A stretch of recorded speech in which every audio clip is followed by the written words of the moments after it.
اگر آپ کو جوڑوں کا درد ہوتا ہے تو یہ بات ضرور سنیں۔ بہت سے لوگ سمجھتے ہیں جوڑوں کا درد صرف بڑھاپے کی نشانی ہوتی ہے، لیکن دوستو یاد رہے یہ آپ کے جسم کی ایک خاموش وارننگ ہوتی ہے۔ اگر آپ کو سیڑھیاں چڑھتے وقت درد ہوتا ہے، بیٹھنے کے بعد اٹھنا مشکل لگتا ہے، یا پھر آپ کے گھٹنوں سے کٹ کٹ کی آواز آتی ہے، تو یقین مانیں آج کی ویڈیو خاص آپ کے لیے ہے۔ سب سے پہلے ہم سمجھتے ہیں جوڑوں کا درد ہوتا کیوں ہے۔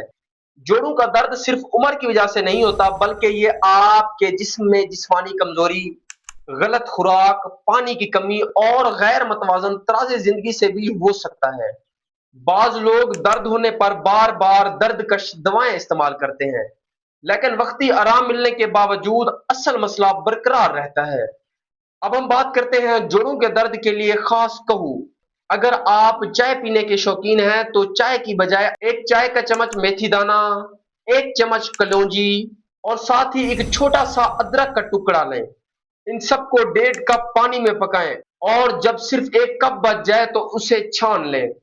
اسے روزانہ استعمال کرنے سے آپ کے جوڑوں کی تکلیف اور اکڑاؤ میں واضح کمی ہو سکتی ہے۔ اب ہم بات کریں گے جوڑوں کی مضبوطی کے لیے نسخہ۔ اس نسخے میں آپ نے کرنا یہ ہے، بہی دانہ، السی اور گوند کتیرا، ان تینوں چیزوں کو برابر مقدار میں لیں اور ان تینوں چیزوں کا پاؤڈر بنا لیں۔ صبح اور شام تقریباً نیم گرم پانی کے ساتھ صرف 1 چمچ استعمال کریں۔ اور خاص طور پر اگر دوستو آپ کو جوڑوں کے درد کے ساتھ ساتھ کمر کا درد بھی ہوتا ہے تو آپ کو چاہیے کمر کس اور گوند کتیرا لیں اور انہیں برابر مقدار میں پیس لیں۔ صبح اور شام 1 چمچ استعمال کریں اور خاص طور پر اگر ممکن ہو تو 1 چمچ 1 گلاس دودھ کے ساتھ استعمال کریں۔ یاد رکھیں جوڑوں کا درد شروع ہوتے ہی اسے نظر انداز نہ کریں۔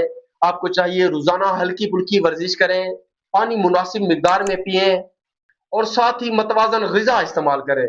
یاد رکھیں بر وقت توجہ دینے سے آپ اپنے جوڑوں کو لمبے عرصے تک مضبوط اور متحرک رکھ سکتے ہیں۔ اگر دوستو یہ ویڈیو آپ کو انفارمیشنل لگی ہو تو ویڈیو کو لائک کریں اور چینل کو سبسکرائب کریں تاکہ آپ مزید ایسی انفارمیشنل ویڈیو حاصل کر سکیں۔